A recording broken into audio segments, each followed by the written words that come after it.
नमस्कार दोस्तों, स्वागत है आप सभी का हमारे YouTube चैनल स्टडी कैपिटल पर। आइए देखते हैं बहुपद, जो कि आपके क्लास 9 का दूसरा पार्ट है। तो बहुपद की प्रश्नावली 2.1 देखेंगे आज हम। तो यहाँ पर देखते हैं पहला सवाल हमसे क्या कहता है।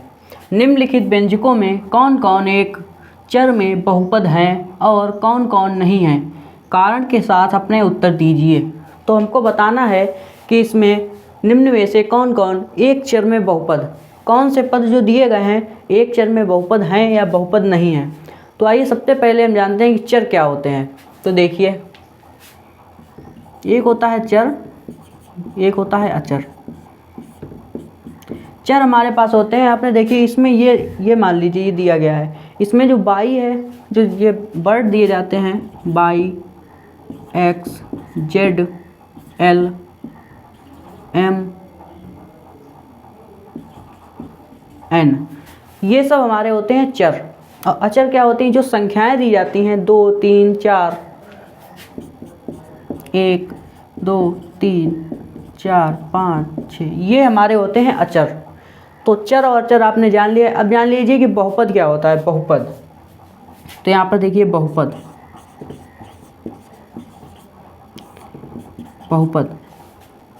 तो देखिए बहुपद क्या होते हैं। बहुपद जिन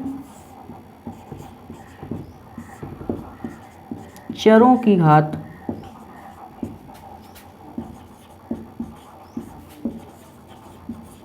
पूर्ण संख्या होती है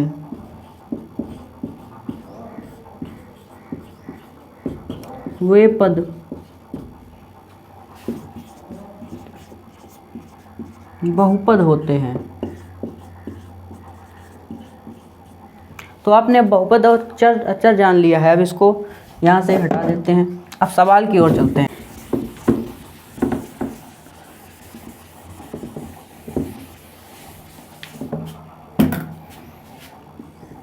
तो हम इसका फर्स्ट पार्ट देखेंगे। तो इसमें हमें दिया गया है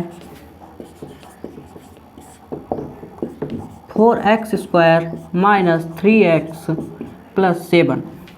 तो देखिए यहाँ पर जो चर की घात है वो पूर्ण संख्या है कि नहीं, ये हमें देखना है। तो यहाँ पर जो चर की घात है 2, वह पूर्ण संख्या है। तो यहाँ पर हम लिख देंगे कि x की घात यानी चर की घात पूर्ण संख्या है और यह एक बहुपद है। तो यहाँ लिखेंगे x की सभी घातें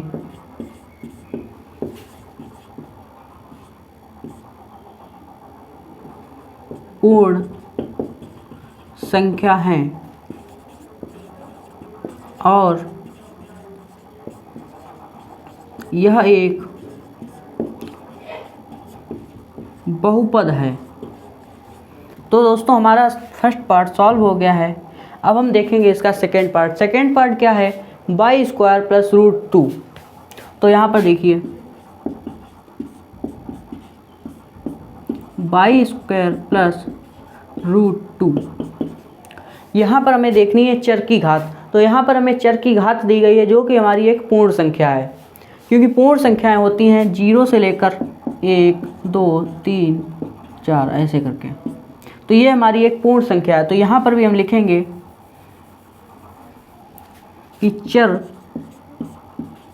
की घात एक पूर्ण संख्या है और यह एक चर में बहुपद है। ये हमारा एक चर में बहुपद है। यहाँ पर भी हमको लिखना है कि एक चर में बहुपद है, क्योंकि हमें सवाल में पूछा गया है कि कौन कौन एक चर में बहुपद है।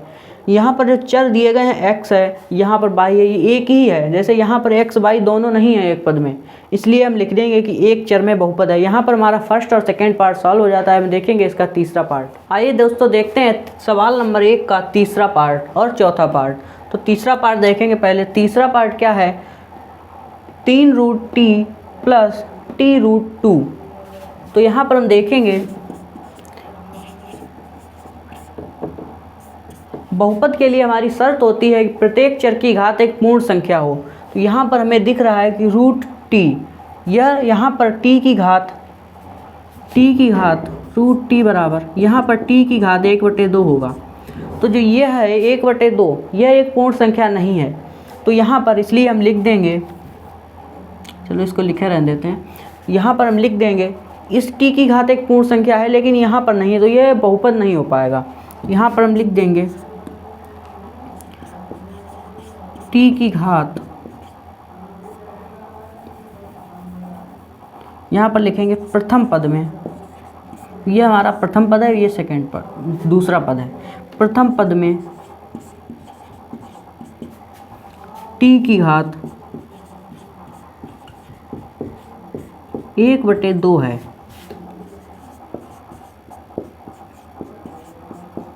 जो कि पूर्ण संख्या नहीं है। इस कारण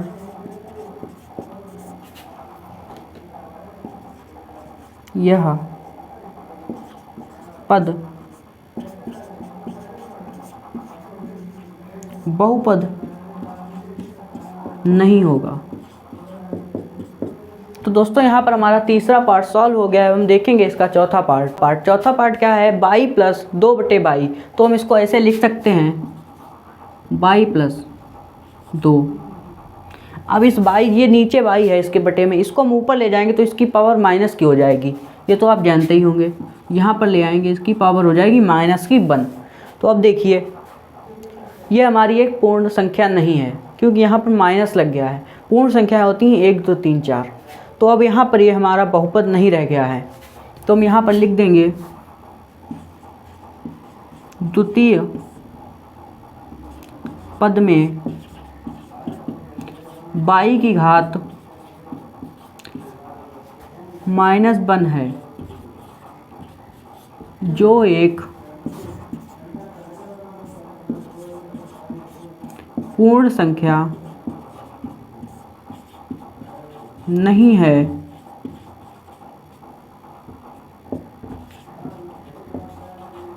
इसलिए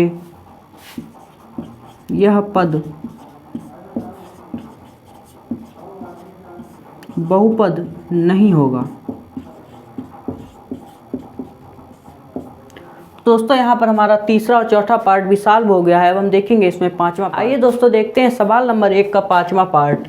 पांचवा पार्ट है x की घात 10 प्लस y की घात 3 प्लस t की घात 50। तो हमें इसमें बताना है कि यह एक चर में बहुपद है या नहीं। तो यहाँ पर देखते हैं, यहाँ में हमें चर की संख्या कितनी है। पहले हम यहाँ पर लिखेंगे हल, उसके बाद देखेंगे x की घात 10 प्लस y की घात 3 प्लस t की घात 50। अब हम देखेंगे यहाँ पर चर की संख्या कितनी है। एक चर तो है हमारे पास x, दूसरा चर है y और तीसरा चर है t।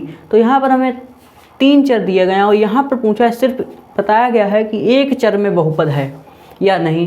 तो हमको सिर्फ यही बताना है कि एक चर में बहुपद है या नहीं। तो ये आपको पता चल गया होगा कि यह एक चर में बहुपद नहीं है, क्योंकि यहाँ पर 3 चर दिए गए हैं, x, y और t। तो यहाँ पर लिख देंगे, यहाँ 3 चर x, y, t होने के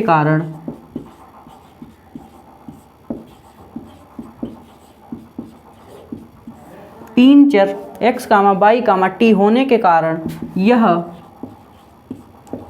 पद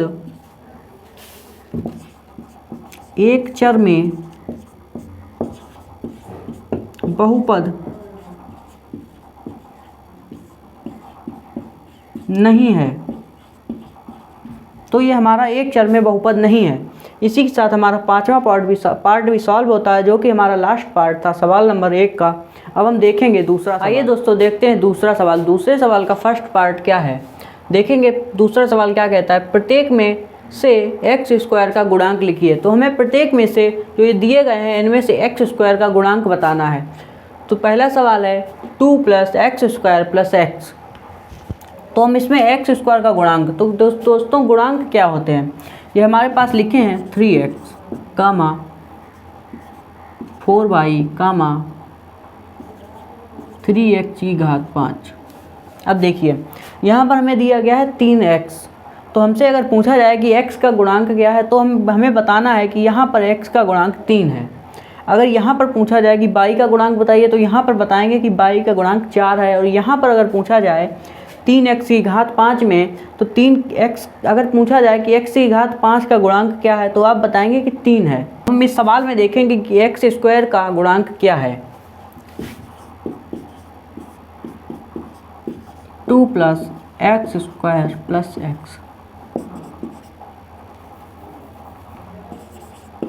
x स्क्वायर का गुणांक।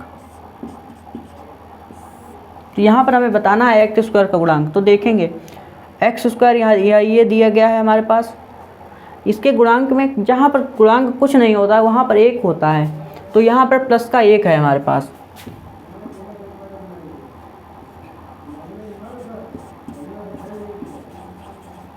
ये हमारा एक्स स्क्वायर का गुणांक है। दूसरे सवाल में देखते हैं 2 - x स्क्वायर + x की घात 3। तो इसमें हम देखेंगे एक्स स्क्वायर का गुणांक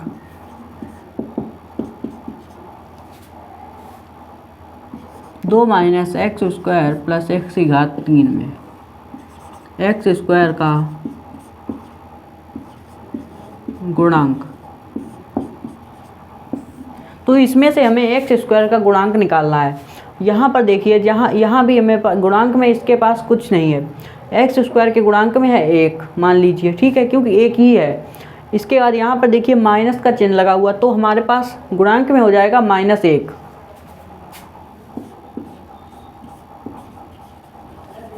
यहाँ पर हमारे पास एक्स स्क्वायर का गुणांक हो जाता है -1। इसी के साथ देखते हैं तीसरा पार्ट। आइए दोस्तों देखते हैं सवाल नंबर 2 का तीसरा पार्ट। तीसरा पार्ट क्या है, π/2x स्क्वायर + x। तो हमें इसमें एक्स स्क्वायर का गुणांक बताना है। तो आइए देखते हैं।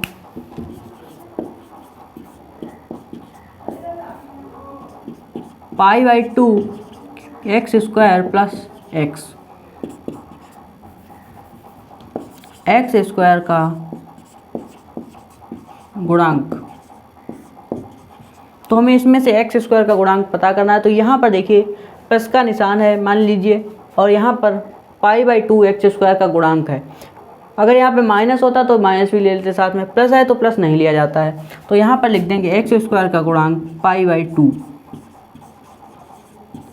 इसका हमारा ये उत्तर हो गया है। अब हम देखेंगे इसका चौथा पार्ट। चौथा पार्ट क्या है, √2x - 1। अब देखिए आप सोच रहे होंगे कि यहाँ पर एक्स स्क्वायर तो दिया ही नहीं गया है, लेकिन हमसे पूछा गया है एक्स स्क्वायर का गुणांक। जो एक्स स्क्वायर नहीं दिया गया है तो हम देखेंगे। मान लीजिए हम यहाँ पर लिख देते हैं कि एक्स स्क्वायर + √2x - 1। हमने ये लिख लिया है, लेकिन यहाँ पर हमारे पास एक्स स्क्वायर है नहीं, तो हम कैसे इसको गायब कर देंगे यहाँ से। यहाँ पर हम गायब करने के लिए एक्स स्क्वायर में 0 से गुणा करेंगे। तो हमने 0 से गुणा कर दिया। यहाँ पर हमारा हो जाएगा 0। 0 से किसी भी संख्या में गुणा करेंगे तो 0 हो जाएगा। जब यहाँ 0 हो जाएगा तभी हमारे पास बचेगा √2x - 1। तो अब हमारे पास यहाँ पर बच गया √2x - 1। तो इसका मतलब आप समझ लीजिए कि एक्स स्क्वायर के गुणांक 0 है। क्योंकि 0 गुणांक था इसीलिए यहाँ पर एक्स स्क्वायर बिल्कुल गायब हो गया इस पद में से। तो यहाँ पर लिख देंगे एक्स स्क्वायर का गुणांक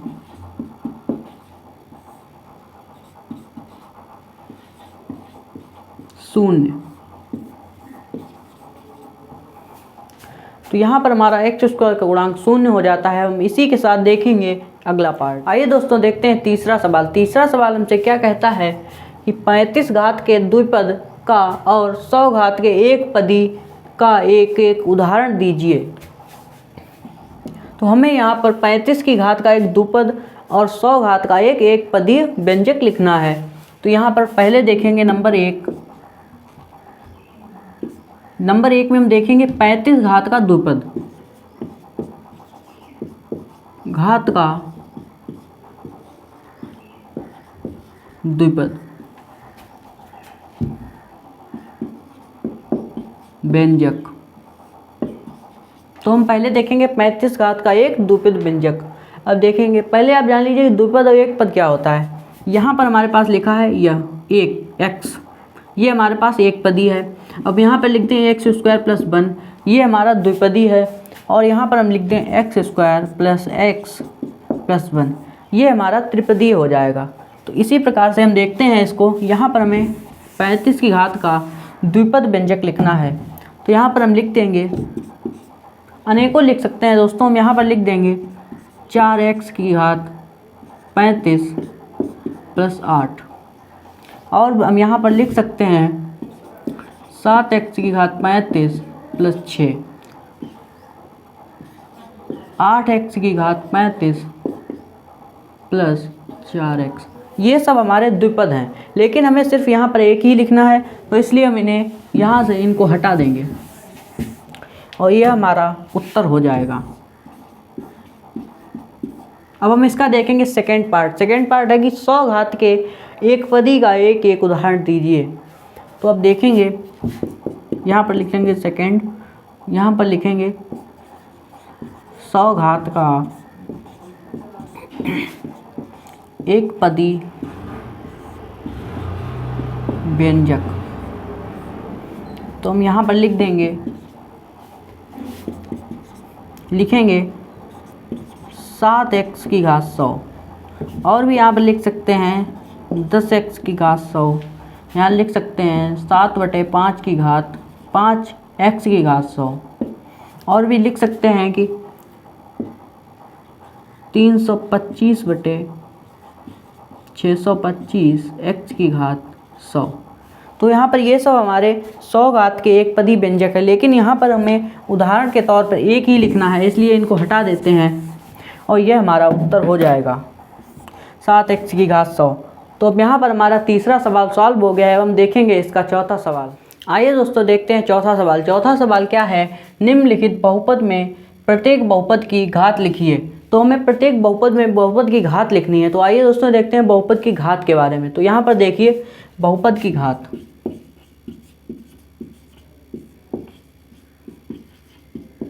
बहुपद की घात क्या होती है कि प्रत्येक बहुपद में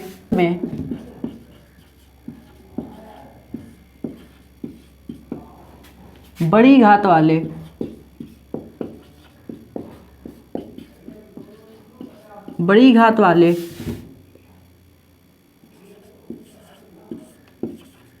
पद में, बड़ी घात वाले पद में पद के घातांक को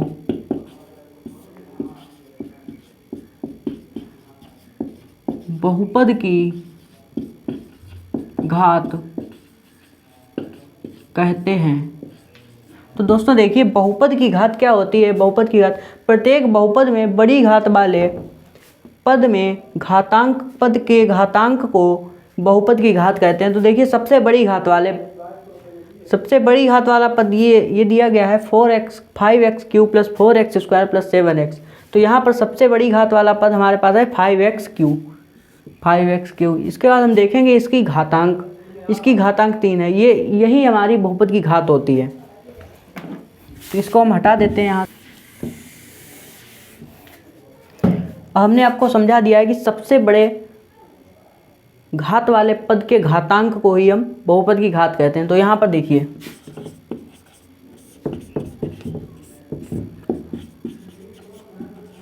बहुपद की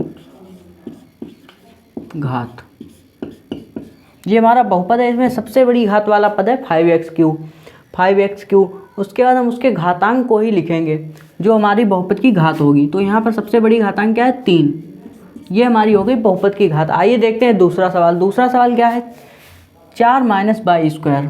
तो हम यहाँ पर लिखेंगे बहुपद की घात, बहुपद की घात।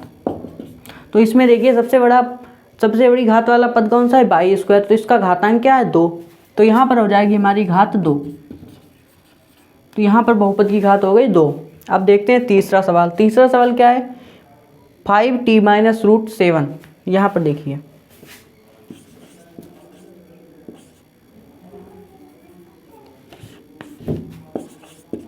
हल। बहुपद की घात हमको बतानी है।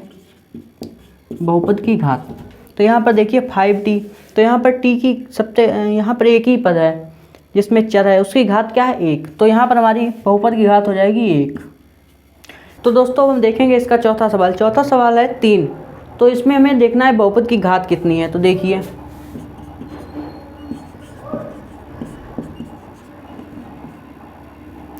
यहाँ पर हमारा रहा होगा 3x या 3y या 3z, जो कुछ भी रहा हो।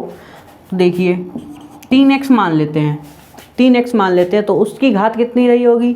किसी की घात अगर शून्य है तो उसके बराबर में 1 हो जाता है। जैसे यहाँ पर देखिए x की घात 0 है तो यहाँ पर 1 हो जाएगा, y की घात 0 है तो यहाँ पर 1 हो जाएगा, यदि यहाँ पर z की घात 0 है तो 1 हो जाएगा।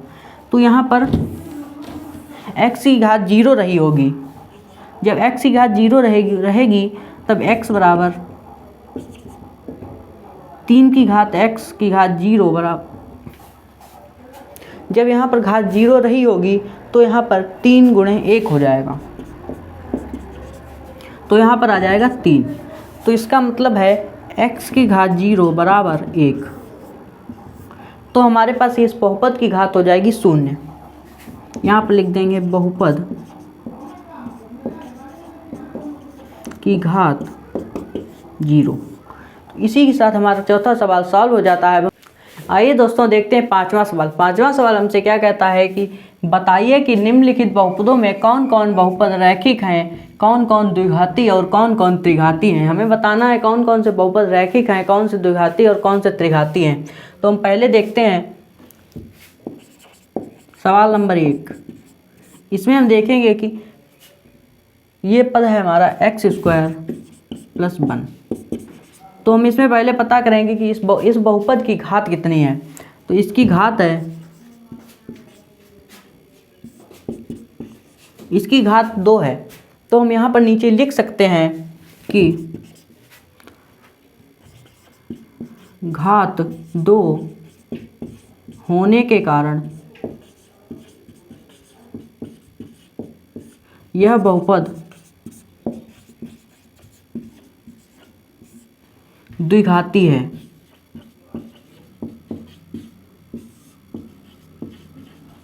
घात 2 होने के कारण हम लिख सकते हैं कि यह बहुपद द्विघाती है।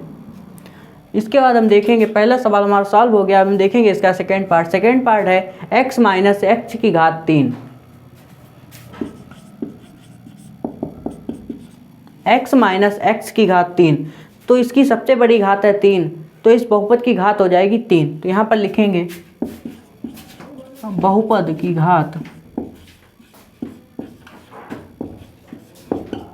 की घात 3। इसके बाद हम यहाँ पर कारण देंगे कि ये बहुपद की घात 3 होने के कारण ये त्रिघाती है, यही कारण हम देंगे। तो यहाँ लिख देंगे बहुपद की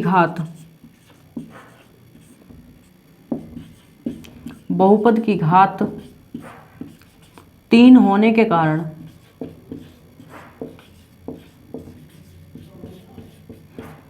यह त्रिघाती है। तो बहुपद की घात 3 होने के कारण यह त्रिघाती है। बहुपद की घात 2 होने के कारण यह द्विघाती था, यह त्रिघाती है। अगर यदि बहुपद की घात 1 हो तो वह हमारा रैखिक समीकरण होगा। तीसरा पार्ट क्या है, y + y की घात 2 + 4। तो इसमें हमें देखना है कि बहुपद रैखिक है या द्विघाती है या त्रिघाती है। तो इसके बाद हम देखेंगे चर y की घात अधिकतम घात कितनी है।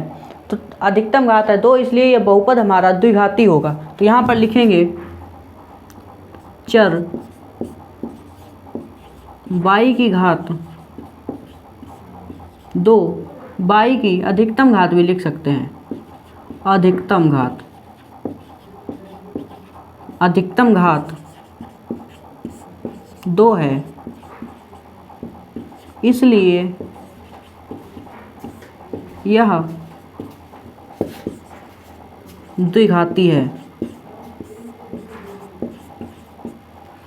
दोस्तों ये तीसरा पार्ट हमारा सॉल्व हो गया है। हम देखेंगे इसका चौथा पार्ट। तो अब हम देखेंगे इसका चौथा पार्ट है 1 + x। 1 + x में हम देखेंगे चर है x और इसकी घात है 1, तो हम यहाँ पर लिख सकते हैं, इसका मतलब है चर की अधिकतम घात है 1, तो हम यहाँ लिख देंगे चर x की अधिकतम घात 1 होने के कारण, दोस्तों जिस चर की घात अधिकतम 1 होती है वहाँ पर हमारा रैखिक बहुपद होता है। तो यहाँ पर हम लिख देंगे घात 1 होने के कारण यह एक रैखिक बहुपद है।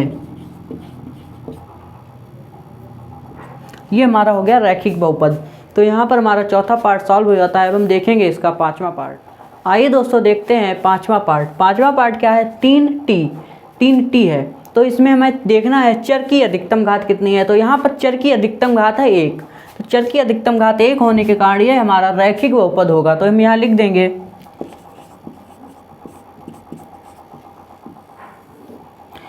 लिख देंगे कि चर t की अधिकतम घात अधिकतम होने के कारण चर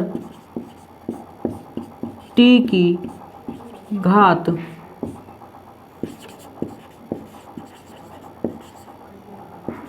अधिकतम 1 होने के कारण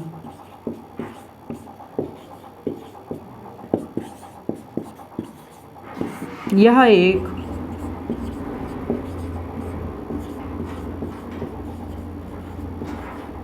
रैखिक बहुपद है। तो हमने यहाँ पर लिख दिया है कि चर t की घात अधिकतम 1 होने के कारण यह एक रैखिक बहुपद है। इसी के साथ हमारा पांचवा पार्ट सॉल्व हो जाता है। हम देखेंगे इसका छठा पार्ट। छठा पार्ट है r²। तो r², यहाँ पर r एक चर है और चर की घात है 2, अधिकतम घात है 2। तो यहाँ लिख देंगे चर r की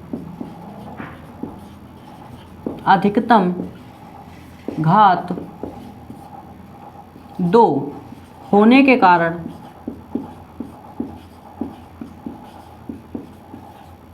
अधिकतम घात 2 होने के कारण यह एक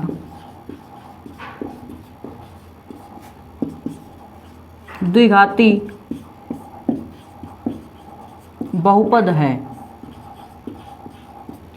इसी के साथ हमारा छठा पार्ट सॉल्व हो जाता है। हम देखेंगे सातवां पार्ट। सातवां पार्ट क्या है, 7x की घात 3। आइए देखते हैं।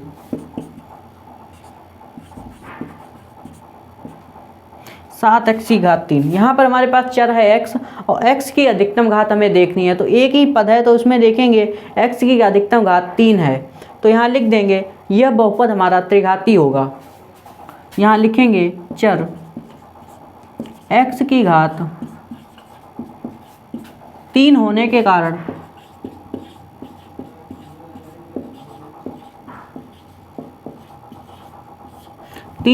कारण यह बहुपद त्रिघाती है। तो दोस्तों इसी के साथ हमारा सातवां पार्ट भी सॉल्व हो जाता है। तो दोस्तों पांचवें सवाल के साथ हमारी प्रश्नावली भी समाप्त होती है। वीडियो अच्छा लगा हो तो लाइक करें, चैनल को सब्सक्राइब करें, बेल आइकन को ऑल में जाकर प्रेस करें और इसी के साथ मिलते हैं अगली वीडियो में। धन्यवाद।